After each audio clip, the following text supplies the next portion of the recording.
Ed Woods, safety, ASU, talking about Tuscaloosa. Look for him to be in T-Town soon, and look for Alabama to go heavy after the defensive back to try to strengthen that backfield in the portal.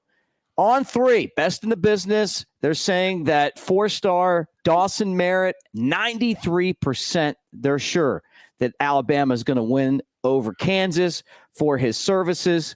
Justice Haynes was hurt in the 8A game. That was confirmed on Hey Coach. And Cliff Omoruyi, the transfer from Rutgers, he's coming to Tuscaloosa, and we're going to give you guys a prediction on whether he's going to be with Alabama or not. All that right here on the Bama Tailgate YouTube channel. Like and subscribe. Give us a thumbs up. And no matter what goes on in the world of Alabama, you know we got you covered right here, right now.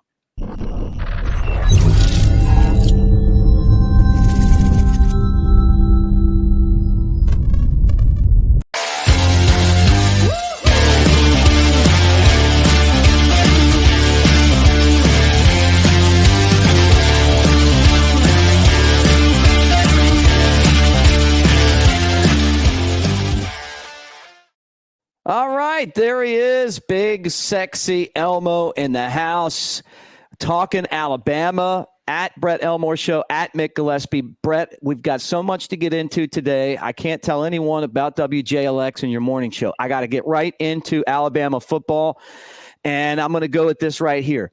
Alabama didn't get greedy. He went to USC. Ed Woods is the next guy on the list. A lot of experience at ASU. Look for Alabama to go hard after him. Yeah, look for him to go hard after him. And this came as a total shock to Arizona State. They had no idea that he was going to hit the portal. He hadn't even talked about it. And now he has hit the portal. He's from Oakland, California, 6 foot, 175 pounds, and put in a lot of work for the Sun Devils.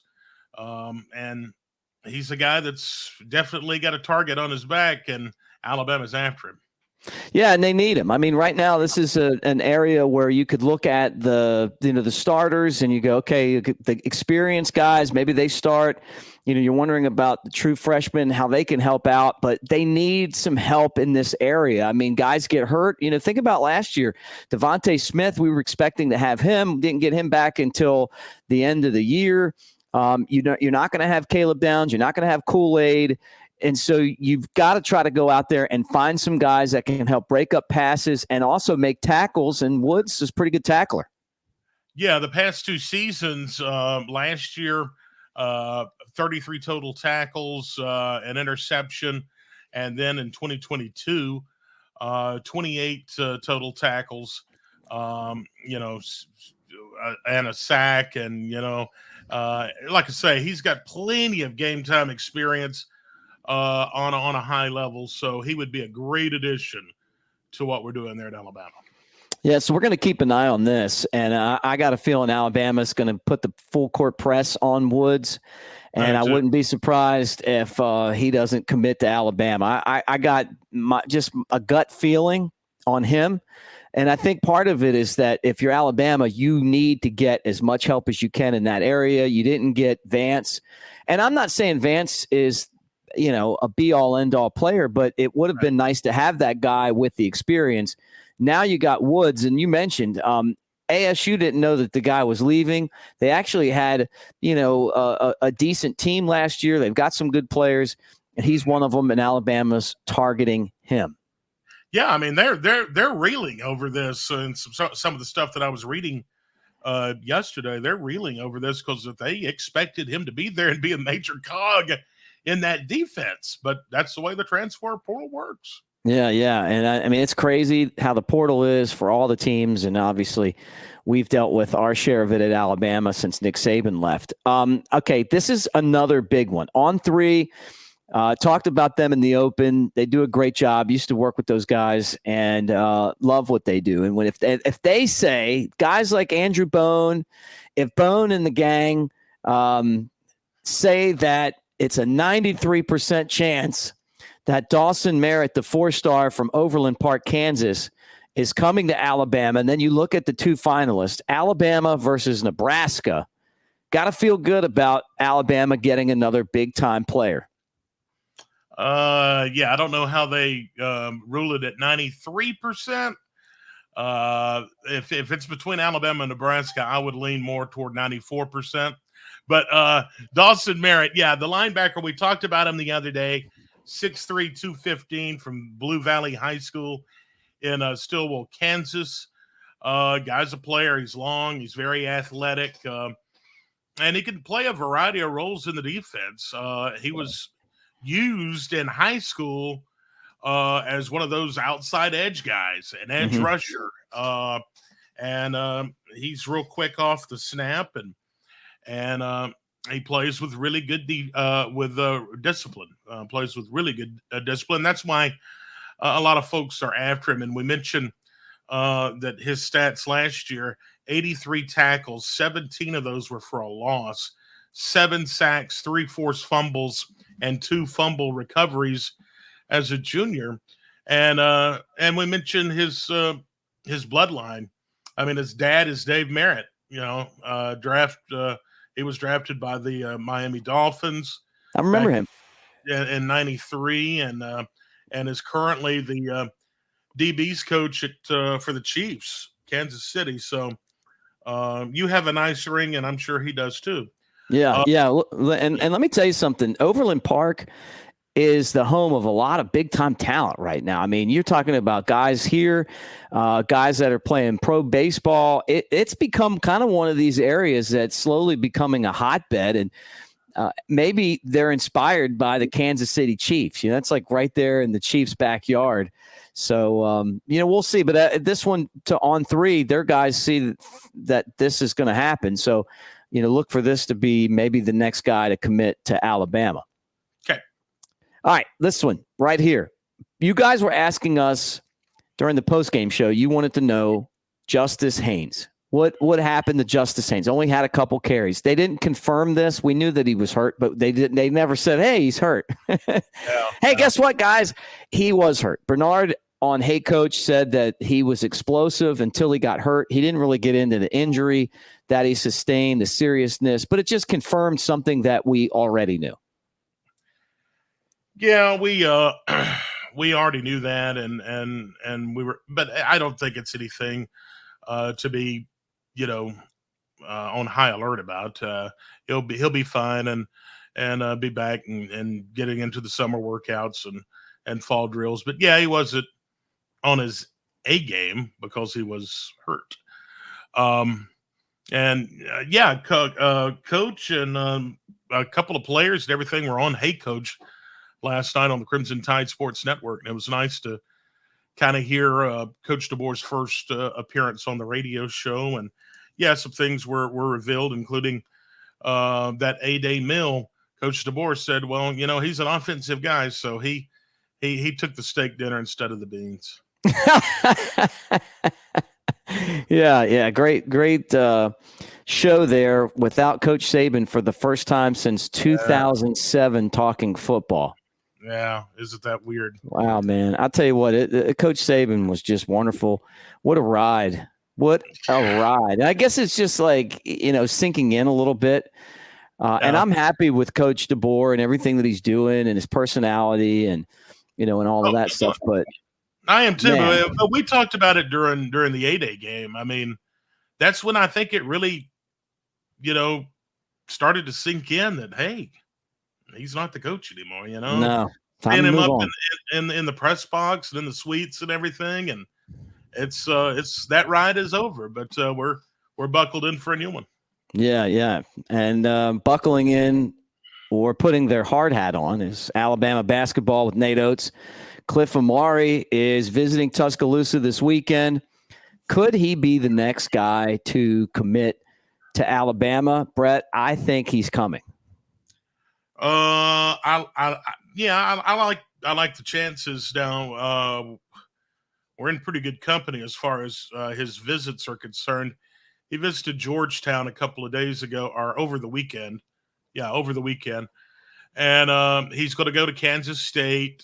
Following that, he'll take a midweek visit to Alabama, and then he will likely go to North Carolina and UCLA and take visits there, more than likely.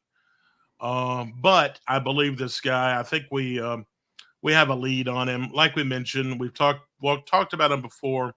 He's going to be that presence in the paint underneath, that rim rocker that I like to call. Right. 10 points a game, 8.5 rebounds a game, about 3 blocks per game on average.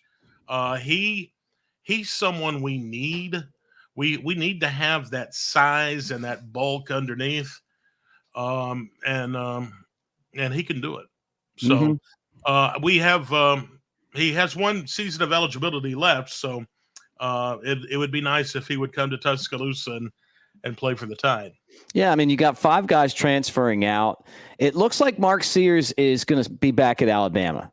He's exploring the draft. You're starting to hear like where he would not be drafted in a spot where he would play and he would have to go to the G League. He's going to make more money playing at Alabama with NIL. He'll be a bigger deal, bigger games than going into the minor leagues of basketball that people don't even go watch, and help Alabama try to get back to the Final Four, maybe win a national championship. And then you mentioned to me too that talk Sears, and then you can tell everybody where Walters ended up. Yeah, I mean, I think it would be a wise decision for Sears to come back and play another year. I don't think he's going to be in that top group that and he wasn't projected to be earlier on, and I don't think his stocks went up that much. I think it would be wise for him to stay another year. But yeah, Sam Walters was one of the guys that transferred out, and he yesterday committed to Michigan. And that just kind of tells me that, maybe we are behind on the NIL money a little bit. I don't know. He committed to Michigan and Coach Mays up there, but he was Ohio State was in the running for him, Kentucky and Louisville, but he ended up choosing Michigan. So a huge loss for Alabama, but we were hoping that he would have a breakout season coming up, but who knows? I guess money talks. Well, I mean, and I've gotten into this before on here, that Nick Saban wasn't the easiest to deal with the NIL, and he was really concerned, from what I've heard, about the whole process of it when it first started, where other teams were, and other schools' NILs were set up and rolling. He just was so concerned about doing things the right way. And this time it kind of worked against him. Plus the fact that Alabama didn't need the NIL as much with Nick Saban, right? I mean, like players took less money to come play for the guy. And the reason why you'll see on draft day when you got all these guys going to the NFL again from Alabama, and then they get there and they're prepared. And teams in the NFL wanted players who learned under Nick Saban to go there. Yeah. So, yeah. And when they looked at their list of players, one of the immediate things they probably looked for was Alabama, and the players available in the draft. No, I mean, you turn it on Sunday, Mick, and you know how it is. You turn on any pro game, and you're going to see Bama players on both sides of the football. It's the BFL, the Bama Football League. We have so many players in the draft, and that's why you come to Alabama. And I think that's still, well, I don't know if it's still the reason you come to Alabama. Everything's changed so much. I know with the NIL. I mean, it's just not. It's not the same college football that we're used to. No, and we're to compete and to stay relevant. Alabama went out. They did a great job in getting a coach that connects with players. They're building the NIL. And part of what we've got to do just as a support staff for the program is to embrace the NIL. And I know that's hard because it's supposed to be amateur athletics. And you guys know how I feel about it. You know how Brett feels about it.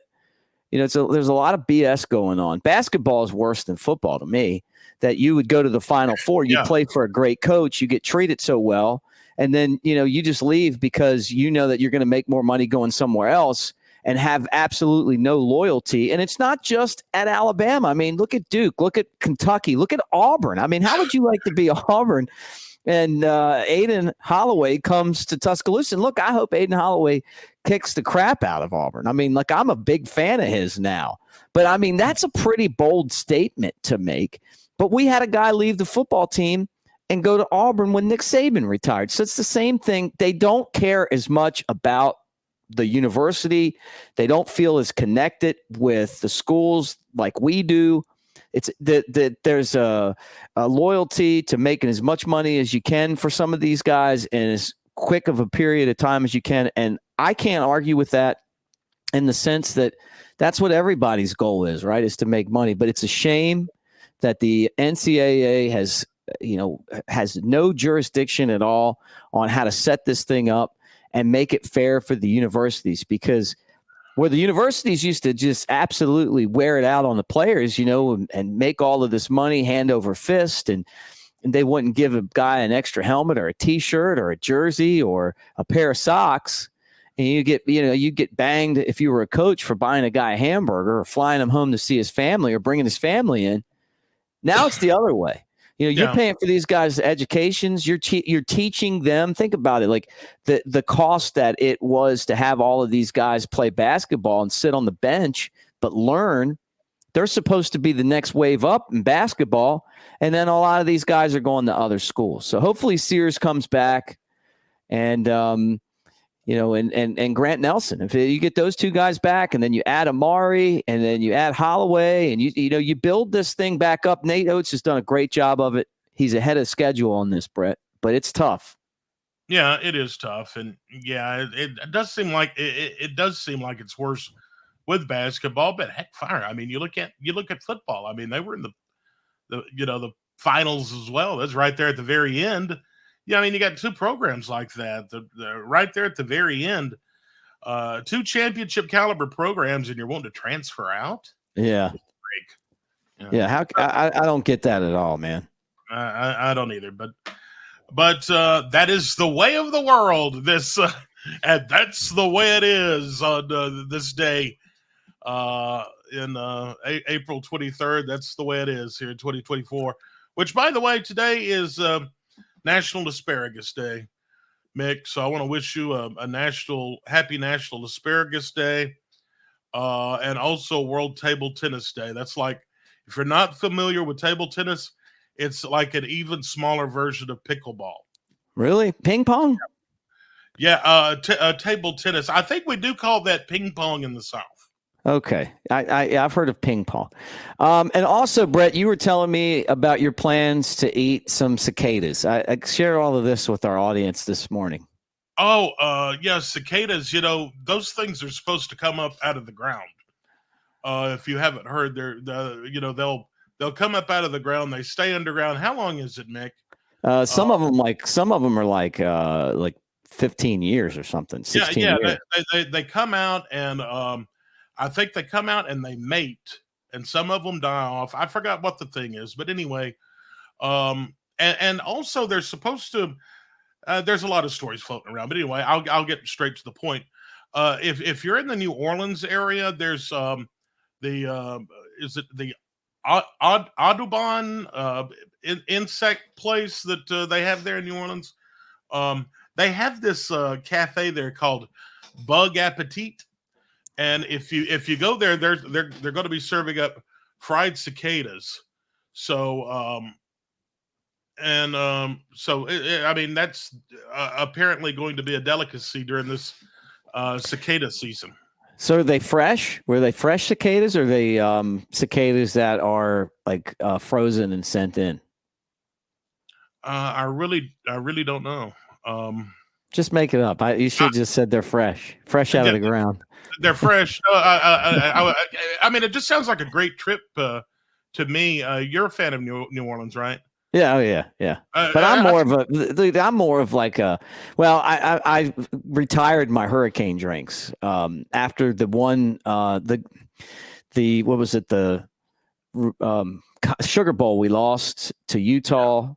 I got hammered at the media party that they had at Pat O'Brien's with the free hurricanes. They gave away free hurricanes. Were you there? I think I was there. Yeah, I was there for that game. Yeah. That was one of those where I was like, I said, hey man, the media party probably doesn't need to have a drink that strong at it. No. So you were a fan of Bourbon Street, I'm sure. Oh, come on, dude. What do you think? I mean, but it sounds like a great trip with the cicadas. I mean, during the day you could get cicadas at Give me 5 hurricanes, I'll eat all the cicadas you want. Well, just think about it. During the day, you could get the fried cicadas at Bug Appetit, and then at night you can get crabs on Bourbon Street. Hey, I know where you're going there. What? Okay. All right, guys. Pearl River Resort over in Choctaw, Mississippi, Philadelphia, Mississippi. You know where I'm talking about. Hour and a half from Tuscaloosa, 2 hours from Birmingham. They got the best golf course in this area. It's the Augusta that you can play, Dancing Rabbit Golf Course. You've also got the sports book, the Timeout Sports Lounge. You can check that out and gamble legally on sports from all over the world, really. And then you got table games and slots. It's a full-time, big-time Vegas-style casino. And I'm talking about celebrating 30 years and some awesome music acts. You know, we're going to be there for Boys to Men, Big and Rich, Gretchen Wilson, Brian McKnight's going to be there. But it's an amazing concert lineup, and you guys can check it out at Pearl River Resort. Now, the second thing I want to say is that this guy right here, Brett Elmore, on the morning, I love listening to him doing the Brett Elmore show. Brett, you're in rare form right now in the mornings. Well, I appreciate it, and I enjoy doing it. So a couple – give me a elbow drop right there. Join me in the morning, 6 till 10, WJLX1015.com. Roll Tide, everybody. Well, if something breaks, we'll be back.